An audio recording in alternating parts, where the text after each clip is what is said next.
¿Qué tal? ¿Cómo le va? Muy buenas noches. Gracias por acompañarnos en la tercera emisión de Imagen Noticias Guadalajara. Soy Ricardo Camarena. Le invito a que nos acompañe para conocer juntos la información local más importante generada durante las últimas horas. Suman 70 embargos a deudores del CIAPA. Su director advierte que ahora van contra centros comerciales. Investiga la Fiscalía el hallazgo de prendas, sangre y casquillos en finca de Tlajomulco.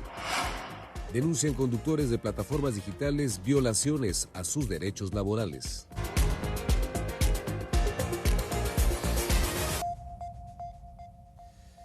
Uno de los tantos frentes abiertos que tiene el CIAPA es su crisis financiera. Reporta una cartera vencida superior a los 20,000 millones de pesos y como parte de su estrategia para recuperar por lo menos algo de este dinero, ha ejecutado 70 procesos de embargo.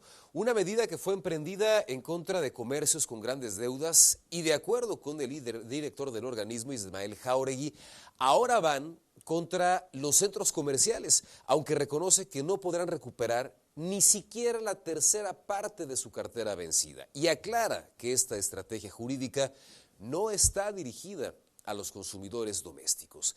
Sin embargo, otro sector con el que se está tratando de conciliar adeudos es con el de los industriales de Jalisco. Y es que únicamente el 10% de las 40,000 industrias existentes están registradas como tal ante el CIAPA. Y por ello se implementó una ventanilla especial para que estos empresarios puedan conveniar con el organismo una responsabilidad que reconocen, por supuesto, los propios industriales. Quien debe el agua tiene que pagar. Sea industria, sea universidad, sea gobierno, todo. Tenemos que pagar todos el agua. El director del CIAPA, Ismael Jáuregui, también habló acerca de los reportes por agua sucia que han recibido durante los últimos meses. Dice que han disminuido. Dos picos importantes en el tema de calidad. Una fue a finales del mes de marzo con cerca de 1,310 reportes de mala calidad, de la cual con los primeros protocolos más o menos a mediados de mayo bajamos a 260 aproximadamente. El segundo pico más agresivo fue a finales de junio, en el inicio del temporal, cuando todos nuestros influentes se revolcaron y demás. Este procedimiento llegó con unas quejas de cerca de 1,815 quejas.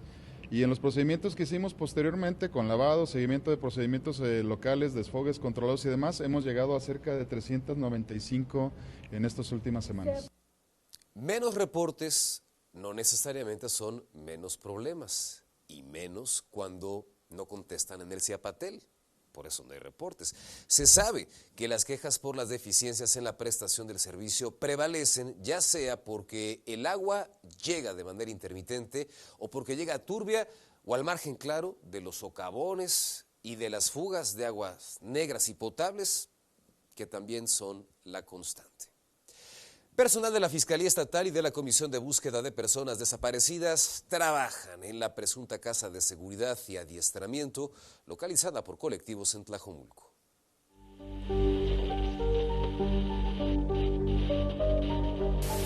Continúan las labores de investigación en el predio ubicado en la comunidad de El Tecolote en Tlajomulco, en el que se encontraron indicios de lo que podría ser una casa de seguridad, luego de que integrantes del colectivo Hasta Encontrarlos México recibiera una llamada anónima que señalaba que había personas privadas de su libertad en este lugar.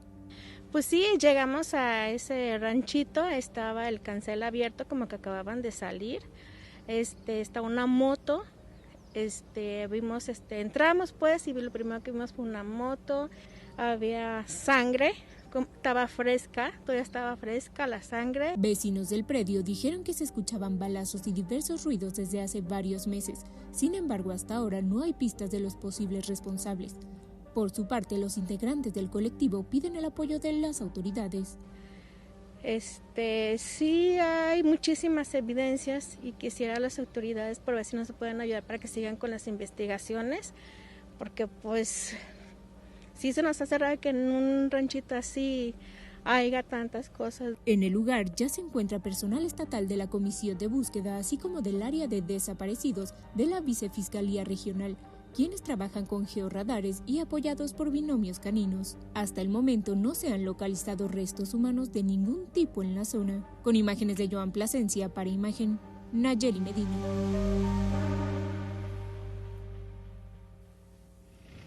Con más información relacionada con la desaparición de personas, familiares y amigos de Ramón Delgado Alvarado, un joven de 23 años de edad de quien no se sabe nada desde el 7 de agosto, se manifestaron sobre la carretera a El Salto y Benito Juárez en la colonia San José el Verde para exigir a las autoridades su localización. La última vez que se le vio a Ramón fue en la colonia Felipe Ángeles. Sus padres señalaron que desde entonces, todos los días, han acudido ante las autoridades, han ido a hospitales, han por supuesto ido al servicio médico forense y en ningún lado obtienen información sobre su paradero. Aseguran que este joven trabaja como albañil junto con su padre y uno de sus hermanos y que no acostumbraba a ausentarse de casa. La familia pidió apoyo de la ciudadanía para obtener cualquier información que permita localizarlo. Una obra en construcción fue escenario de un hecho de violencia que arroja un saldo mortal. Una riña entre compañeros de trabajo terminó con la vida de Moisés, de 30 años. Los hechos ocurrieron en un complejo de departamentos en construcción en el cruce de Calzada Independencia y Mexicalcingo en Guadalajara. Durante una discusión, uno de sus compañeros lo atacó con un objeto que encontró en la obra y le provocó heridas que terminaron con su vida. La riña ocurrió en el 8º piso de esta edificación, en donde el Ministerio Público realiza su labor de campo para encontrar los diversos indicios utilizados en este crimen. Después de la agresión, el responsable intentó escapar, pero otros trabajadores lo retuvieron y posteriormente lo entregaron a la policía. Al mismo se le asegura de igual manera un objeto punzocortante. De momento ya con esta información se le proporciona, está solicitando comando de conducción por parte del primer respondiente. El presunto responsable, identificado como Emanuel N., de 38 años, quedó a disposición del Ministerio Público. Ahora, las autoridades investigan qué originó la discusión que terminó en la muerte de Moisés. Para Imagen, Israel Orozco. Un accidente trastocó la dinámica de los pasajeros de la línea 4 del tren ligero. Vea qué fue lo que ocurrió. En Tlajomulco, un autobús de transporte de personal terminó volcado junto a las vías de la línea 4 del tren ligero, provocando la suspensión parcial del servicio y complicaciones para cientos de usuarios durante la hora pico de la mañana. El accidente ocurrió alrededor de las 5 de la mañana sobre camino a Unión del 4. El transporte salió de la vialidad y cayó en la zanja que divide el camino de las vías ferroviarias. En el autobús viajaba únicamente el conductor, quien sufrió golpes leves y permaneció consciente. El mismo conductor nos hace mención que derrapó por el piso mojado, se le atravesó una motocicleta, es lo que hace mención. El mismo anda consciente en sus 5 sentidos. Y pues estamos esperando la grúa correspondiente para retirar el vehículo y que siga fluyendo pues normalmente el tren. Debido a la obstrucción parcial de las vías, la operación de la línea 4 tuvo que ser interrumpida en el tramo afectado. A pesar de que Citeur informó oficialmente que habría unidades provisionales para trasladar a los pasajeros entre las estaciones afectadas, algunos usuarios entrevistados tuvieron que caminar cerca de 3 kilómetros para poder continuar con su trayecto. Sí, bien tarde. Oigan, habían dicho que iba a haber un sistema provisional para pasarlos de estación a estación. ¿Hay algo así? No, hasta ahorita no. Estamos llegando a la estación y nos están mandando hasta allá, hasta Concepción del Valle. Caminando. ¿Ya la gente de allá la están regresando para acá? Sí. No, pues que nos ayuden de mínimo con una camionetita o algo para de mínimo tomarnos su transporte, porque sí nos afecta mucho en el horario laboral. Elementos de la Guardia Nacional, Policía Vial, Protección Civil y bomberos permanecieron en el lugar mientras se realizaban las maniobras para retirar el autobús y liberar completamente la zona para restablecer cuanto antes la operación normal de la línea 4.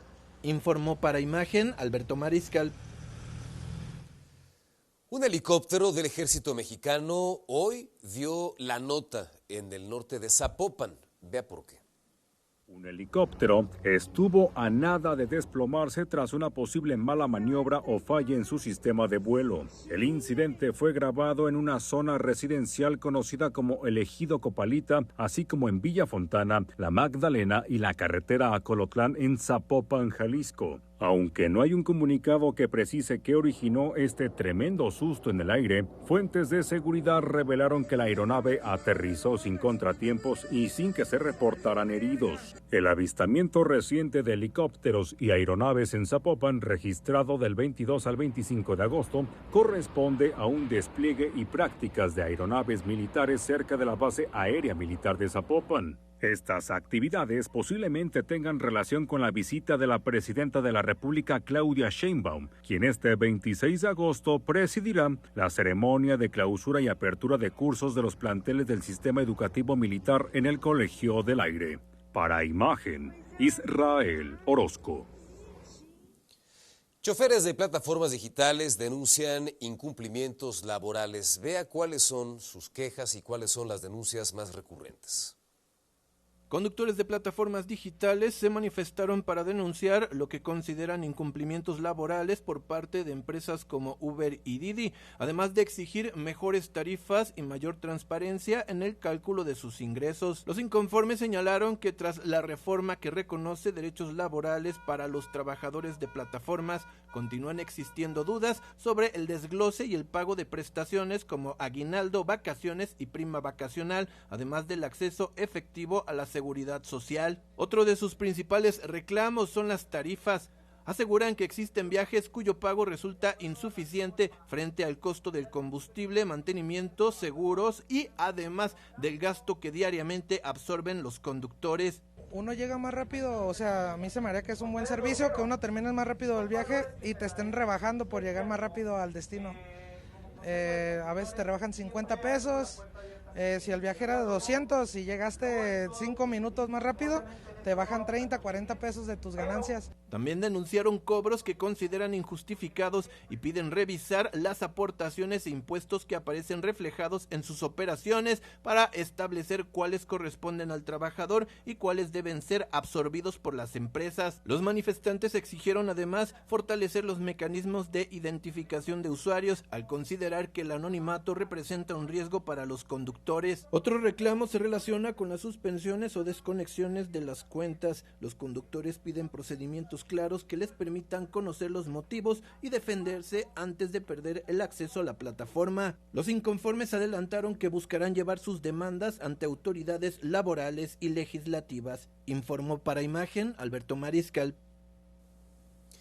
Pues veremos finalmente en qué queda este tema. Seguramente usted recordará que hace algún tiempo esta discusión generó todo un debate respecto a la migración de socios conductores a prácticamente trabajadores de estas grandes empresas transnacionales. Les prometieron que vivirían mejor, que tendrían acceso a las prestaciones que tiene cualquier otro trabajador, pero lo cierto, de acuerdo con lo que están consignando estos socios conductores, es que, lo que en algún momento les prometió el gobierno federal, en la práctica, en el día a día, se quedó corto.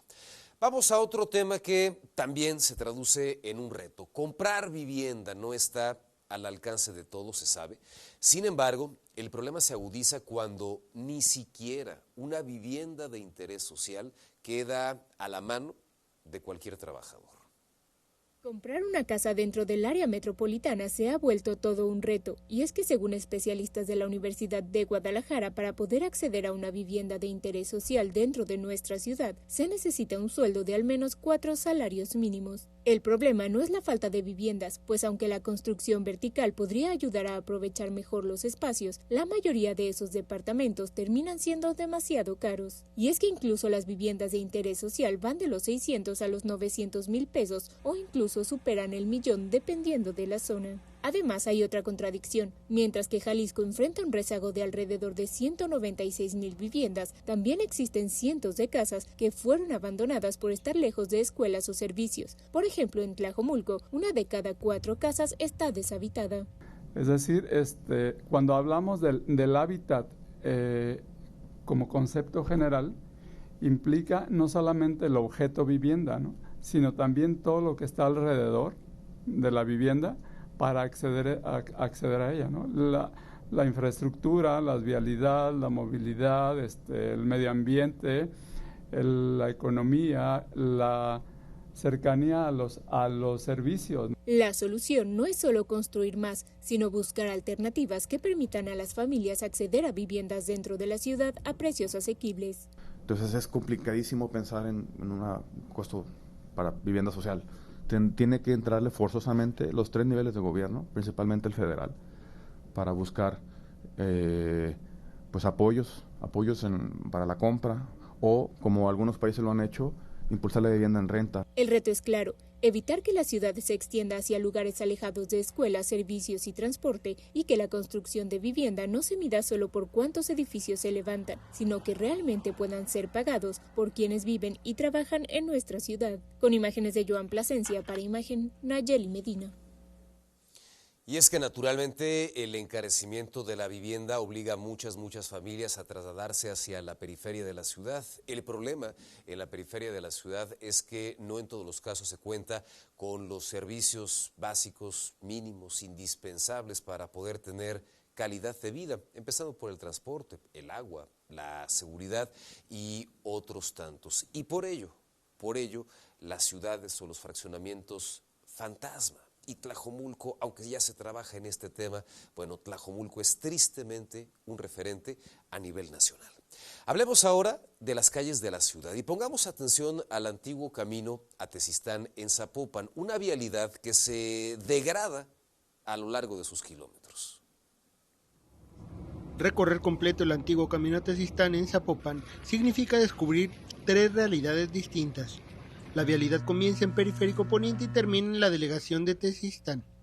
El primer tramo presume concreto hidráulico, 4 carriles, camellón y alumbrado. Después de base aérea, el camino se reduce a 2 carriles, cubiertos por una capa de asfalto de colocación reciente. Pero más adelante parece terminar la inversión. Ya, ¿por qué no agarran el bote parejo? Esta calle está desmadrada toda, pero pues nomás no. El tercer y último tramo entre Cuarta Poniente y Río Blanco convierte el recorrido cotidiano en una especie de deporte extremo. Baches, socavones, tiraderos de basura, fugas de agua, registros y bocas de tormenta sin tapa forman parte del paisaje. Aquí las suspensiones de los automóviles sufren y conductores y motociclistas deben esquivar obstáculos mientras intentan circular por una vialidad que evidencia años de olvido institucional. Hay muchos hoyos. No ponen atención a la ciudadanía. Se han caído muchas personas allá en ese hoyo que está ahí abierto y es del agua. SIAPA ha venido y ni siquiera ha hecho nada. Y cuando los problemas llevan demasiado tiempo sin resolverse, a los habitantes les queda espacio hasta para el sarcasmo. No, bien padre, la neta se discuten los presidentes de la ciudad. Lo tienen bien arregladito. Bueno, se les olvidó porque sí, les hace falta poquita inversión. El antiguo camino a Tezistán mueve diariamente habitantes, trabajadores, comerciantes del norte de Zapopan, pero en sus últimos kilómetros los usuarios no solamente comparten el camino, también comparten los baches, las fugas y una pregunta: ¿cuándo llegará hasta aquí la rehabilitación? Para Imagen, Charly Saucedo. Se degrada el camino, lo que evidencia que lo que se degrada es el interés de las autoridades. Nos vamos, muchas gracias, muy buenas noches, que descanse y hasta mañana.